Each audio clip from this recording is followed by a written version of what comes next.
Welcome aboard to the Honda Civic, one of the greatest compact cars of all time. But this one isn't any old Honda Civic. This one has a semi-digital driver's display, a well-designed interior with nice physical buttons and dials, the standard Honda Sensing suite, and if those weren't some great features, this has keyless entry with remote start.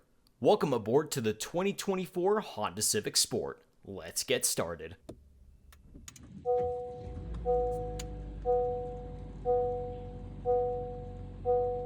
Let's begin by taking a look at the exterior of the Civic Sport. I love this rally red color, it looks fantastic no matter what.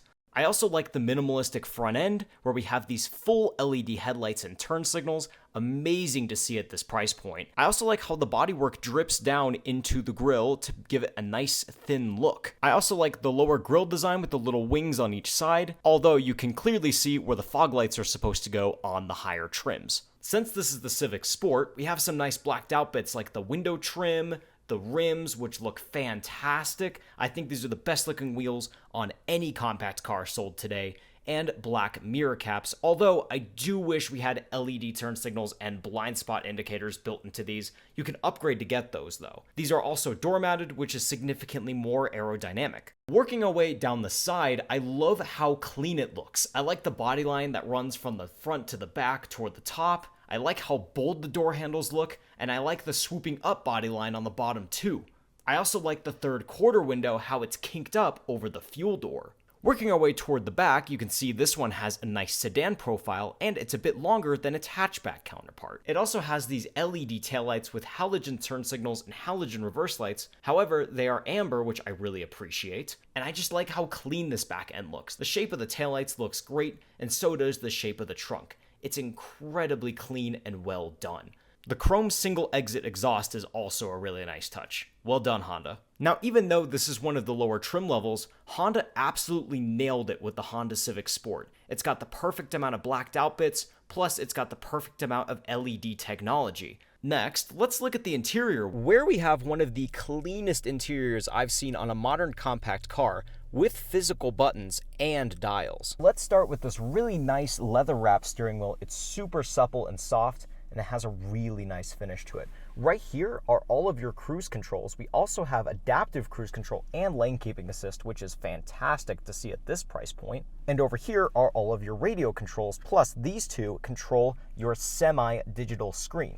Now, this part is an LCD, while this part is simply analog. I love having analog dials on a modern car as opposed to just digital ones. On this screen, you can see a lot of different things, including your range, your speed, driver attention, which seatbelts are buckled, which is really cool to see, your maintenance life, safety support, and if you click this button down here, you can enable all of your safety systems, including road departure mitigation and collision mitigation braking systems too. And here you can see your vehicle settings, so you can configure so many different things just from this screen alone, and you can even customize this display too. You can basically choose which items you want to enable and disable, or you can just choose to display nothing if you want. I also like how we have a readout for the speed limit. Really nice to see, especially at this low of a price point. Going back to the steering column, I really like your turn signal controls. They feel very nicely dampened along with your headlight controls. We also have your wiper controls, although quite basic at this price point, they get the job done.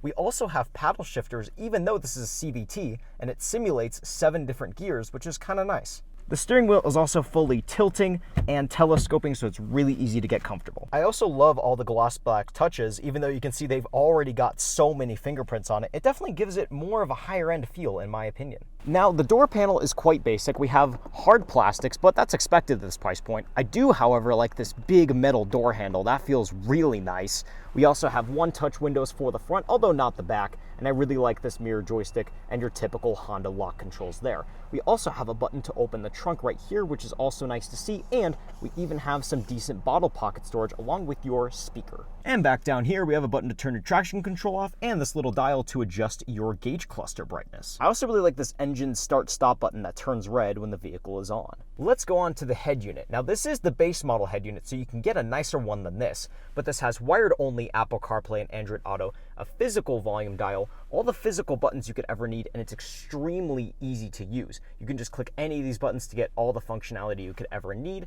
and it's a relatively easy to use system too. Plus this button allows you to seek your tracks and go through the sub-menus that exists in this infotainment system. The rear view camera in the system in this car is incredibly basic, but you can see we have a wide angle lens, we have more of a close-up lens, and we have this really nice one which allows you to see pretty much exactly where your rear bumper is in relativity to the parking space or whatever you're backing up against. That part is really nice, given that we don't have a full 360 camera on here. By far, one of my favorite features about the interior of this Honda Civic is this honeycomb air vent thing.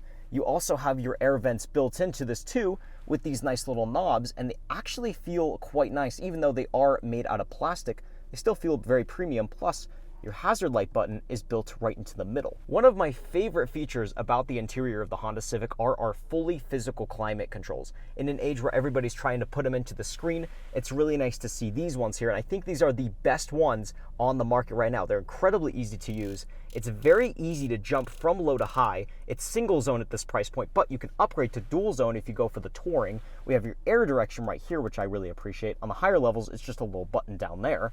And you can even see your fan speed built into the dial too, which I really like to see. One thing I do not like, however, is the fact that we don't get heated seats at this price point. You have to upgrade to the EX to get your cloth heated seats, but since they have cloth heated seats anyway, they might as well bring it to the Sport. I wouldn't mind paying more money to get heated seats at this price point. This is my biggest criticism about the Sport. Down here is your tech station. You have a USB-A port, a 12-volt socket, and plenty of room to put your phone. If you opt for one of the higher trim levels, you can get wireless charging too. Over here are your cup holders. Even though they only have 2 teeth, they still work perfectly fine and hold my cup in place at least. I like this little texture down here. It has kind of a cool feeling to it. We also have your shifter for your continuously variable transmission, or CVT. Down here you can customize your drive modes. Let's talk about that for a second. Right now we're in Econ, but let's switch to Sport mode. Sport mode basically makes the CVT a lot more responsive and ups the revs when you're getting on the road. However, in idle, it doesn't do anything, nor does it change the steering feel. Move it back into normal and it's just your normal CVT operation, and move it into Econ mode and it essentially makes it so when you're accelerating, it doesn't get over 2,000 RPM, so you can save a lot of gas that way too. Down here is your automatic start-stop off button, one of my favorite buttons in any car, because it basically prevents the engine from shutting off at a stoplight. Over here is your electromechanical parking brake and your parking brake hold, which is great if you're on a hill. We also have quite a bit of storage in the Honda Civic. For one, we have this fabric-lined center armrest with a latch. If we pull that up, I really like how we have this little snap-in tray if you just want to keep some stuff with easy access at the top part of your console, since it's actually pretty large, definitely larger than a Volkswagen Jetta's center console offers, and I think this is the biggest one I have ever seen in a compact sedan. We also have a decent sized glove box, although it is not lockable. Now the seats themselves, even though they aren't heated, are actually pretty comfortable. We have fabric in the middle with this really cool pattern. If you gotta do fabric seats, you might as well put a cool pattern on them. And we have some vinyl lining on the outside too, in order to save costs on the areas where you're not really gonna be putting your skin. But these seats are well padded, they have pretty decent bolster support. However, they are manual at this price point. If you want a power driver seat, you have to jump up to the EX, and if you want power driver and passenger seats, you have to upgrade to the Touring. We're not done with the cost cutting just yet. The sun visor actually doesn't have a convenience light. However, our dome light, in my opinion, is more than enough light. So if you gotta make the car affordable, you gotta cost cut in some ways. But if we pull this out, you can see that it is still extendable, which is definitely nice to see. We also have your regular manually dimmable mirror, something basic and easy. I do want to make a quick comment about the visibility out the rear view mirror. One thing I did notice is, this is about my perspective, it's quite thin and wide compared to normal compact sedans. So while the front seat is quite a nice place to be, the back seat is actually quite basic. Let me step in here for a second on my all-weather floor mats. You can see I have a decent amount of legroom with this seat being in my default driving position, me being about 5'8.5", and I have okay headroom, although someone over 6 foot might have a little bit of trouble back here. Our door panels are the same hard plastic back here, but we get a nice little bottle pocket and a nice little pad to put our arm, which is nice in contrast to the center here, which doesn't even offer a center armrest. It just has this little vinyl middle seat instead. The back seat here is incredibly basic. You don't even get door pockets in either of the seats. You don't get air conditioning or anything back here. But if you do upgrade to the Touring, you do get 2 USB ports back here, which is nice. But we still get a grab handle and a rear dome light. Another interesting thing is that these seats aren't even split folding. It's one solid bench that folds down to give us access to the trunk area of the Civic, which is also incredibly basic, but that's to be expected. We have one lever here to fold the seat, but this does take 2 hands, so bear with me for a minute. We can actually gain a decent amount of space if we want to carry longer items, which is nice. However, I do wish that it was 60-40 split folding and that we had a little pass-through in the middle, but honestly, at this price point, with the safety features of this, what do you expect? So, with that in mind, let's go ahead and take a look at the driving impressions of this Honda Civic Sport. So what's the Honda Civic like to drive? Well, for starters, we have a 2-liter K20 naturally aspirated inline 4-cylinder with 158 horsepower and 138 pound-feet of torque, mated to a continuously variable transmission, or CVT, once again. Now, when it comes to acceleration, the CVT does like to hold in the high revs when you're accelerating to higher speeds, but in my opinion, in lower speeds, it acts more like an automatic transmission, which is really nice. And depending on what mode you're in, the pedal is incredibly responsive, which I also like to see. I do wish they offered something like an 8-speed automatic like they do in the Volkswagen Jetta.